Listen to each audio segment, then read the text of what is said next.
con la presentación del caso titulado Sustos que dan gusto.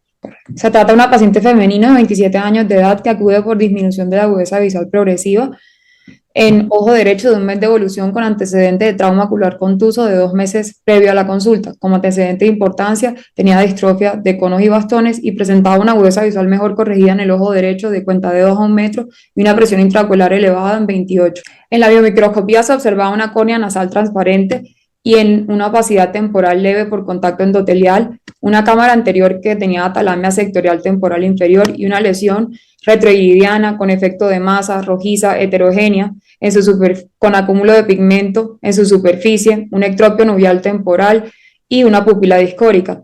También se observaba una iridodiálisis inferotemporal con visualización de la lesión con vasos en su superficie y la lesión transiluminada. El polo posterior no era valorable a la biomicroscopía se observaba el cristalino luxado hacia inferior y nasal. Por los hallazgos descritos de la lesión, se decidió solicitar una ecografía para descartar diagnósticos diferenciales como lesiones tumorales. En la ecografía modo B se reportó una cavidad vítrea con mínima celularidad y retina y coroides aplicadas. En este corte transversal anterior se observa el reborde óseo adyacente al globo y una lesión intraocular de bordes definidos en forma semicircular con diferentes densidades internas adyacentes a la pared interna y temporal del globo. Se solicitó una ecografía modo A estandarizada donde se observaba una lesión de estructura interna irregular y de reflectividad media-baja y una UVM donde se veía una cámara anterior parcialmente atalámica por presencia de una lesión hiperecoica de distintas densidades que desplazaba el iris hacia el endotelio y cierre angular de M6 a M11 y se observaba el desplazamiento del cristalino hacia el lado nasal. En base a los estudios de imagen y la clínica se llegó al diagnóstico de un sangrado del cuerpo ciliar postraumático. Como abordaje planeado se planea hacer una lensectomía más vitrectomía calibre 25 y dejar al paciente áfaco. Dado los hallazgos, ¿considerarían algún otro diagnóstico o abordaje distinto? Gracias. Muy bien, muy buen caso, doctora, muy interesante. Casi nos falta el doctor Emiliano para saber unas dudas, pero pues bueno, no sé si el doctor... Aquí estamos. Ah, sí está, doctor, pues no sé si nos puede ayudar con algún comentario sobre el caso. Pero lo que es interesante el caso es una lesión y cómo abordar el diagnóstico, ¿no? Recordar que la ecografía es vital algunas de las veces para hacer diagnóstico si es un tumor o alguna otra cosa. Tenemos el antecedente del trauma, entonces eso llama mucho la atención y la reflectividad, pero quisiera escuchar sus comentarios, qué plan quirúrgico harían o pensarían diferente. O sea, el plan es hacerle una vitrectomía con lensectomía y luego, y para morder el cuerpo ciliar y drenarlo. O sea, para morder esa lesión y drenarla, supongo, ¿no? Sí, doctor. Sí. Todavía no se ha realizado porque el caso es reciente, o sea, llegó hace poco a la clínica. Sí. Oye, ¿y por qué la lensectomía no se puede tomar desde atrás sin tener que sacrificar el cristalino? El cristalino está luxado. Está luxado inferior y nasal. Ok. Y se logra ver a la biomicroscopía, solamente que en las fotos no se ve, pero cuando uno lo ve en la lámpara de hendidura sí se ve desplazado. Ya, ok, esa era mi duda. Pero no se ve vitrio en cámara anterior, nada más.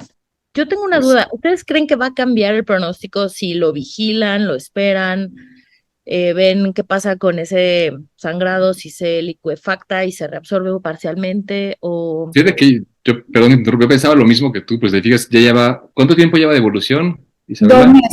2 meses de evolución, pero vino hace un mes, comenzó desde hace un mes con disminución de la agudeza visual. Sí, yo tenía la misma duda, como que esperarlo puede ser una opción, pero pues está muy desplazado. O sea, si tú lees el texto comparado con la imagen, son dos mundos diferentes. Sí. O sea, la imagen es brutalmente mayor a lo que lo que yo me podía imaginar cuando estaba leyendo tu texto. Entonces, pues sí, yo creo que la opción es quirúrgica sí o sí, ya, eso no va para atrás. Vamos, ¿esperarías después de 2 meses que se licúe aún más, teniendo ese desplazamiento de esa talamia y ese contacto con el endotelio? No, O, vamos, o sea, lo único que estamos esperando es que tenga ya cada vez más problemas corneales. La pregunta, vamos, no, ¿a qué espero? Que de repente al tercer, cuarto, quinto mes se vaya a desaparecer. Entras, pones como si fuera un DC, igual, ¿no? Tu trocar, normalmente calibre 25 o calibre 27, dejas que drene mientras estás haciendo la vitrectomía y la infectomía, y al último lo retiras y con eso es suficiente para estimular ese drenaje del DC, ¿no? O en este caso es un desprendimiento coroideo hemorrágico, ¿no? Sí. Y también pues la presión intraocular estaba elevada, se le puso hipotensor, la última vez estaba la presión en 20 con Critantec. Nati, ¿a ti te gustaría hacerle algo? No, yo creo que es más o menos así, pero también me cuesta mucho trabajo, pero sí también creo que valorando todo esto y el tiempo que ha pasado, pues no se antoja, pero tampoco se le ve mucha otra opción. El tema sería que esto de la hipertensión que ya tiene ahorita, es posible que se quede, porque como es traumático, además la posibilidad de que encima de esto tenga una recesión angular y del Critantec o de toda esa batería, pues no se va a librar, ¿no? Pero sí, creo que también habría que hacer vitrectomía. Porque ya llevan mucho tiempo, ¿no? 2 meses. 2 meses de evolución. 2 meses, sí.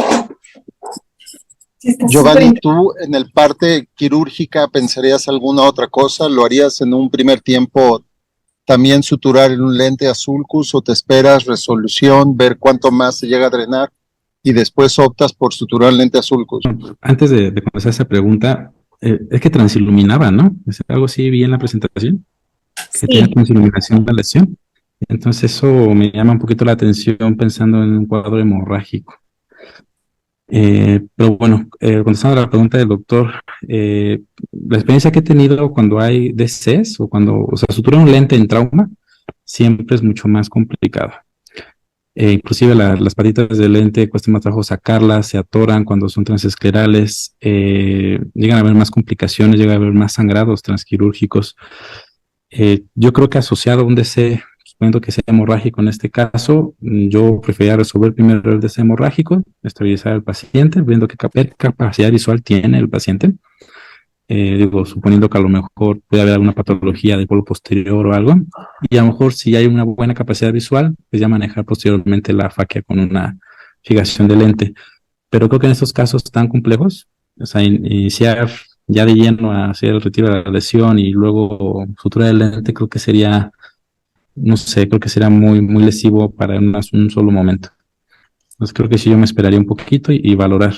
Pero sí quería hacer ese comentario sobre la transiluminación, que es la parte que no me cuadra un poquito. Digo, si fuera hemorrágico, no tendría por qué transiluminar.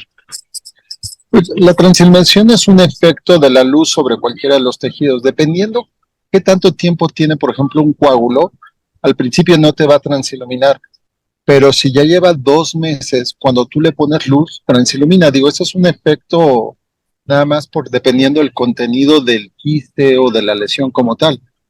Pero ¿por qué te llamaría mucho la atención que transiluminara? Pues precisamente pensando en eso, ¿no? Que a lo mejor no debería tanto, pero bueno, ya aclarando esta duda, perdón, pues sí sería, pues bueno, hacer el drenaje, ¿no? A lo mejor externo, ¿no?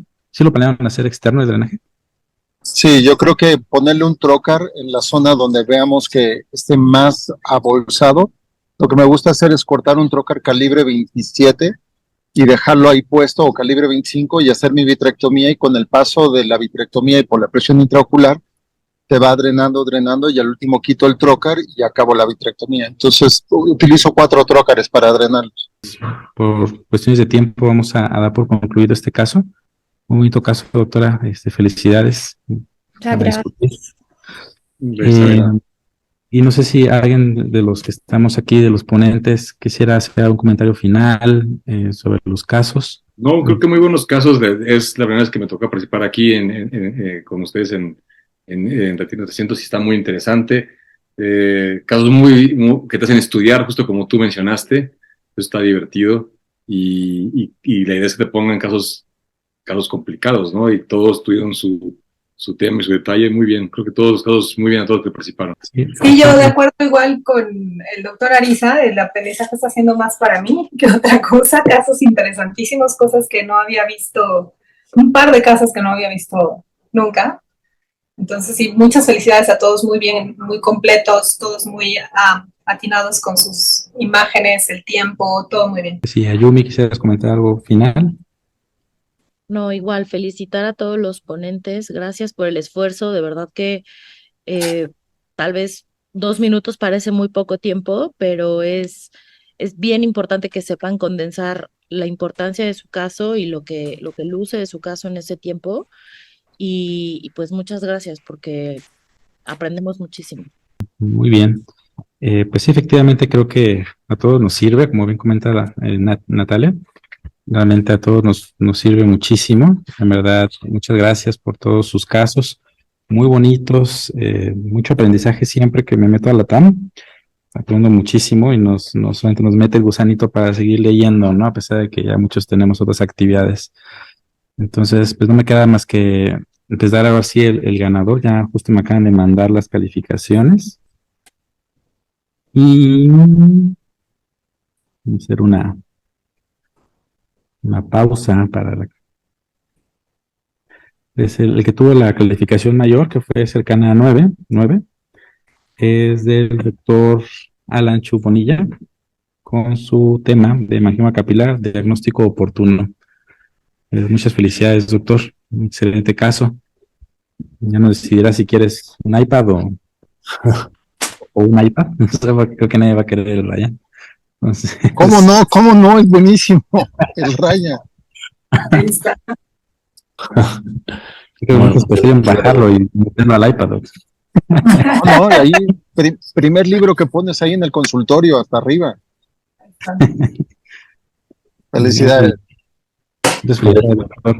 Muy bien, Alan. Gracias, gracias. No sé si el doctor Emiliano quisiera comentar algo final ya para terminar la sesión, que ya estamos sobre tiempo.